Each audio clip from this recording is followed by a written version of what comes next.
Buenas tardes a todos, a toda la familia iberista que está aquí en el auditorio, amigos, etcétera, etcétera. Bueno, me voy a presentar, yo soy el introductor del evento y el moderador. Y bueno, mi nombre es Rafael García Millán, yo soy abogado de esta casa, de Cremades y Calvo Sotelo. Soy socio del área de fiscalidad, de impuestos en España, en el extranjero. Y bueno, pues soy abogado en los dos países, España y Portugal, y como vamos a hablar de iberismo, que es un tema muy interesante, pues hemos traído unos invitados estrella.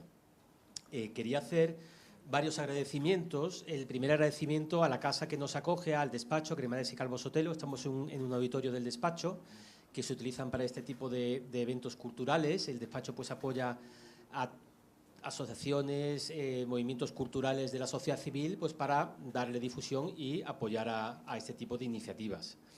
El despacho pues tiene sede en Madrid, aquí hay más de 100 abogados trabajando en las plantas de arriba, y después tiene sedes en varias ciudades de España. Yo en concreto soy el director de la oficina de Málaga, y hay sedes en Sevilla, en Marbella, en Galicia, en Barcelona, Zaragoza, etcétera, etcétera. Es un despacho internacional y multidisciplinar.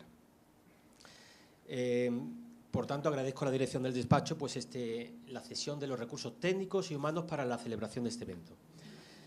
Somos privilegiados al tener aquí pues, a ponentes de mucha importancia, ¿no?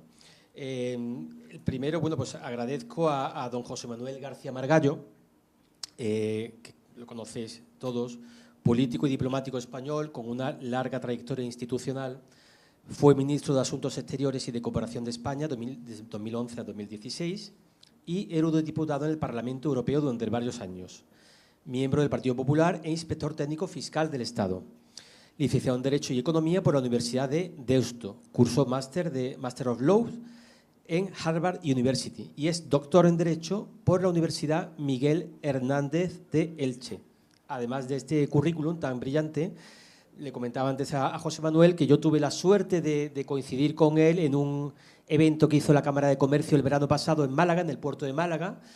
Era una reunión de empresarios, digamos también abogados, y él fue de ponente. Y bueno, pues durante el evento nos dio unas pinceladas y una información y una semiconferencia de cuestiones de geopolítica que nos dejaron a todos impresionados por su visión a medio y largo plazo, por su conocimiento de la materia, por su experiencia lógicamente muy contrastada, y creo que es un privilegio tenerlo aquí con nosotros, así que muchas gracias. También, bueno, como reseña histórica, su bisabuelo Juan García Margallo fue el primer general español muerto en la Guerra de África. Falleció en el año 1893 en Melilla, defendiendo pues, la plaza de una posible toma por parte de los marroquíes, de los rebeldes marroquíes, ¿no? Su hijo, Juan García Margallo, tío abuelo de José Manuel, pues murió también en el año 1921. Si hubiese muerto no estaría aquí. Claro, sí. Falleció en el desastre de Anual, que todos conocéis, en el año 1921, cubriendo la retirada de los soldados españoles en el glorioso regimiento de Alcántara. Pues tiene dos familiares directos fallecidos en acto de servicio pues defendiendo a nuestro país. Y seguidamente, después de José Manuel García Margallo, también quiero presentar y agradecer la presencia de Frigdiano Álvaro Durántes Prados, director de Relaciones Institucionales de la Fundación Universitaria Iberoamericana FUNIBER y profesor de la Universidad Europea del Atlántico. Dirige la cátedra FUNIBER de Estudios Iberoamericanos y de la Iberofonía, integrada por 6 universidades en 3 continentes. Pionero de la corriente geopolítica del paniberismo contemporáneo. Es fundador de la Sociedad Paniberista Española y autor de Iberofonía y Paniberismo, definición y articulación del mundo ibérico, 2018. Pues gracias por venir también, Frigdiano. Buenas tardes, pues muchísimas gracias por esta ocasión y esta oportunidad de abrir esta edición de Horizontes Ibéricos.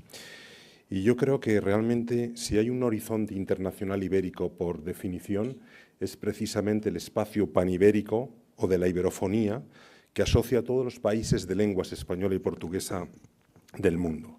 Por lo tanto, creo que es una ocasión especial poder siempre abrir un evento de sentido iberista refiriéndonos al gran horizonte internacional en la proyección del mundo peninsular ibérico hacia el resto de los continentes, donde hay pueblos y países con raíces vinculadas y culturas vinculadas a las nuestras. Además, es, creo, un momento idóneo porque es una ocasión especial, porque estamos en un momento de aproximación evidente, pero desapercibida, entre el conjunto de países de lenguas española y portuguesa del mundo. Voy a señalar 3 hitos solamente de los últimos 3 años que son significativos porque demuestran, entre otros muchos en los que no voy a entrar, este proceso de aproximación al que hago referencia. En 2023 tiene lugar la 28ª Cumbre Iberoamericana de Jefes de Estado y de Gobierno, con unas declaraciones muy explícitas de todo este espacio que nosotros llamamos panibérico o de la iberofonía, pero también en estos años se han celebrado las conferencias internacionales de las lenguas portuguesa y española. La última, hace pocos meses, en Praia, en la capital de Cabo Verde, de las lenguas portuguesa y española, pero celebrado en África. Y además, en estos años se han celebrado los encuentros de ministros de justicia de todos los países de lenguas española y portuguesa, de todos. Y esta ha sido la primera vez que al más alto nivel se han reunido ministros de Estado de todos los países iberohablantes, desde Timor Oriental a Bolivia, de Perú a Portugal, de España a Brasil, de México a Angola. Algo extraordinario, porque hasta entonces lo que hemos tenido, sobre todo, son eventos de ámbito iberoamericano. Porque efectivamente nos encontramos en un auténtico punto de inflexión de esta convergencia de la iberofonía internacional. Y un punto de inflexión porque casi es ya la segunda fase, la primera fase de toda esta convergencia iberófona, si la podemos llamar así, ha sido la iberoamericana, bicontinental, americana y europea, americana y la península ibérica, que es la que se refiere al mundo iberoamericano, como sabemos todos, los países de lenguas española y portuguesa de América y la península ibérica. Ese es el sistema iberoamericano, el de las cumbres iberoamericanas. Por lo tanto, ha habido una convergencia bicontinental durante decenios, desde finales del siglo XIX hasta después de las cumbres iberoamericanas, pero desde hace pocos lustros esta convergencia, que ya está en su segunda fase, es multicontinental, es pan-ibérica, porque reúne, asocia al conjunto de los países de lenguas española y portuguesa del mundo. Pero debemos comenzar rápidamente diciendo ¿a qué llamamos, cómo definimos a este mundo ibérico que de una manera más técnica o académica podemos describir como espacio panibérico o de la iberofonía? Pues efectivamente es, en términos geopolíticos, geolingüísticos y culturales, el gran espacio multinacional de países de lenguas española y portuguesa que abarca todos los continentes y que está compuesto actualmente por una treintena de países y 900 millones de personas. Se trata de la 10ª parte del planeta en términos demográficos, la 5ª en superficie y del primer bloque lingüístico mundial al aunar el español, que es la segunda lengua de comunicación internacional, hablada actualmente, según los últimos datos del Instituto Cervantes, por 640 millones de personas, con el portugués, que es la segunda lengua ibérica y latina, hablada aproximadamente por 265 millones de personas. He dicho claramente, primer bloque geolingüístico geolingüístico del mundo. Una cosa diferente es el concepto de lengua franca, que es el idioma inglés. Ahora hablaremos un poco sobre ello. La plena articulación de un espacio de estas características y dimensiones ya da una gran visibilidad e influencia al conjunto de los países iberohablantes del mundo. Pero además se está promoviendo una cooperación horizontal y triangular entre sociedades y países de diferentes continentes, de África, América y la península ibérica sobre todo. Favorece o puede favorecer las relaciones comerciales y económicas entre todos ellos, pero sobre todo, y quiero incidir aquí en este cuarto punto, contribuye a equilibrar en términos geoculturales y en beneficio de la mayor diversidad cultural y lingüística de toda la comunidad internacional algunos aspectos y cosmovisiones homogeneizadores de la globalización en curso. Cosmovisiones y pautas en general, como pueden adivinar, vinculadas a la preponderancia o hegemonía actuales del idioma inglés y de todos los parámetros de raíz anglosajona y anglo-occidental, ¿no? En esta imagen en pantalla podemos ver en azul oscuro de México, Argentina y Chile, o también España, los países de lengua española del sistema iberoamericano. En un color más claro, como Angola y Mozambique, los estados de la comunidad de países de lengua portuguesa. Y con una trama combinada, como Brasil, Portugal y Guinea Ecuatorial, aquellos países que son miembros plenos simultáneamente tanto del sistema iberoamericano como de la comunidad de países de lengua portuguesa. Y es muy importante incidir en esto porque esta confluencia, sé que en esta sesión, en esta jornada de hoy, se va a hablar de cómo articular la comunidad panibérica de naciones, en realidad es la ampliación de la comunidad iberoamericana a varios países más de África y Timor Oriental, y también la articulación de mecanismos de colaboración sustantivos entre el sistema iberoamericano y la comunidad de países de lengua portuguesa.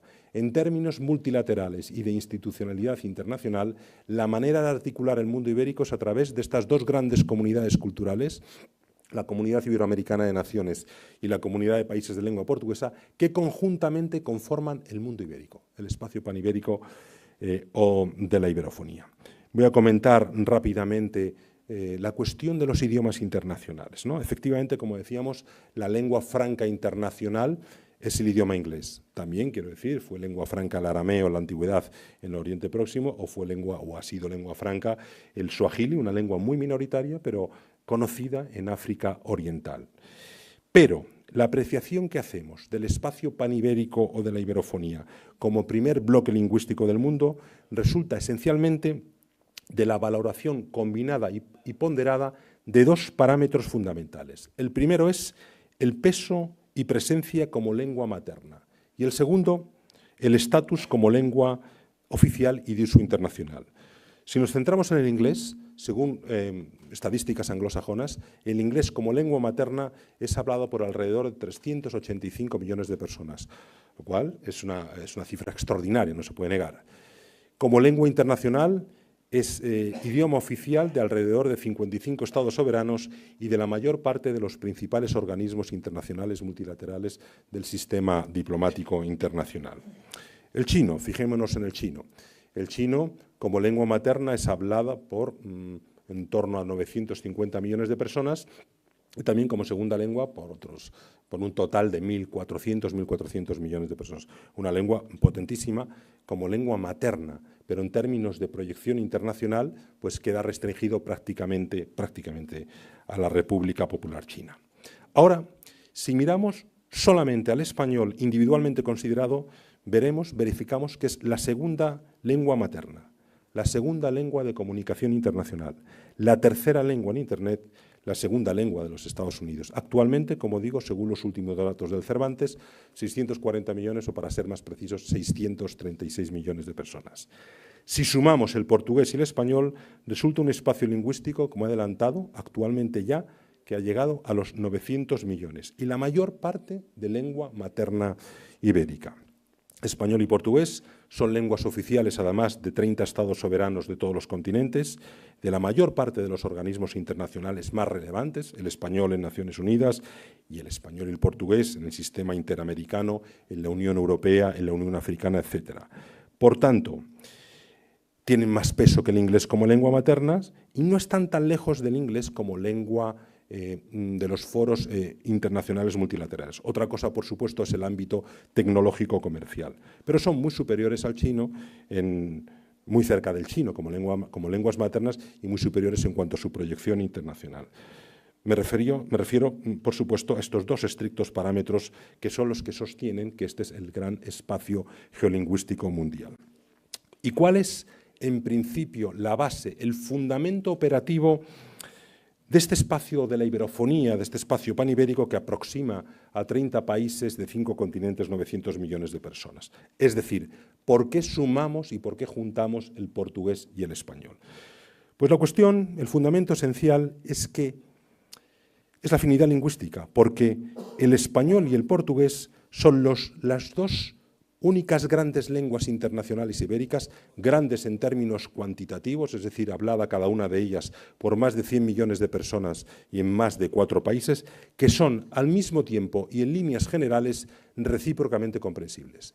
Este elemento de intercomprensión, que es una obviedad en términos generales y que pasa desapercibido muchas veces, es un fenómeno único y no se produce entre grandes lenguas germánicas, por ejemplo, como el alemán o el inglés, que no son intercomprensibles, grandes lenguas latinas como el francés o el italiano, que tampoco lo son, o, por ejemplo, en el mundo técnicamente arabófono. el árabe común hablado en Marruecos, como el Daría o en Sáhara Occidental, el Hassanía, no es comprensible en Jordania o en Arabia Saudí, ni en Egipto. Para entenderse entre marroquíes y jordanos o saudíes, deben hablar árabe clásico, que es como si entre brasileños y españoles tuviésemos que hablar en latín. Démonos cuenta de la fuerza de esta intercomprensión y de la realidad de que constituimos un gran espacio geolingüístico intercontinental mundial. Hay que decir que esta intercomprensión, que es real, es también asimétrica. No estamos hablando de ciencias exactas. Y es asimétrica porque, como sabemos, el lusófono nativo entiende mucho mejor el idioma español que el hispanohablante el idioma portugués. ¿Por qué? Por una cuestión fonética y fonológica. No es una cuestión ni política ni cultural, pero es una realidad. Y esto es así. Esta realidad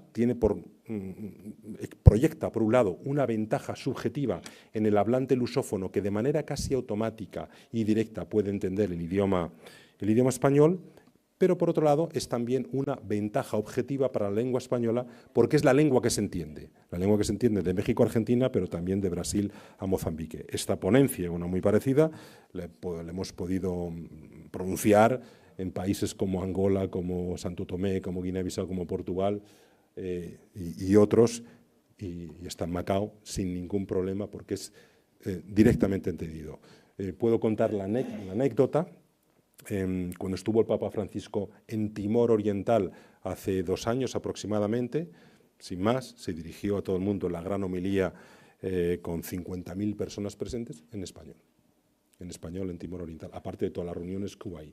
O sea, esta intercomprensión es un instrumento poderosísimo y muy operativo para las relaciones internacionales entre todos los países iberófonos, ¿no?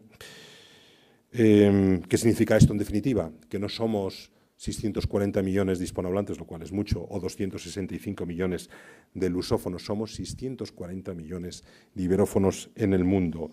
Y en este sentido hay que decir que no es necesario impulsar lo que técnicamente se llamaría un bilingüismo pleno, precisamente porque tenemos el tesoro heredado de nuestra historia y de nuestra filología que hace que nuestras lenguas sean intercomprensibles.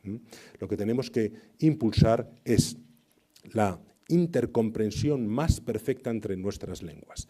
En nuestras universidades del Grupo FUNIBER, particularmente en Angola, en la Universidad Internacional do Kwanza, que es la primera universidad iberoamericana en el continente africano, donde todo se enseña en español, en portugués y también en español. Todos los alumnos del primer año de nuestras carreras en el centro de Angola aprenden español. ¿Qué quiere decir esto? Que por ser lenguas tan parecidas, en un curso académico son todos bilingües. Nosotros hacemos en Angola 3.000, por decir algo, 3.000 hispanohablantes cada año solamente con este proceso. Imaginemos lo que sería impulsar el conocimiento del español en todos los países de lengua portuguesa unos pocos meses nada más, sin ser maximalistas, sin pretender un español perfecto y viceversa, enseñar el portugués en los países de lengua española. Y yo creo que con esto, son los fundamentos básicos de lo que quería contar. Gracias por la invitación, Daniel.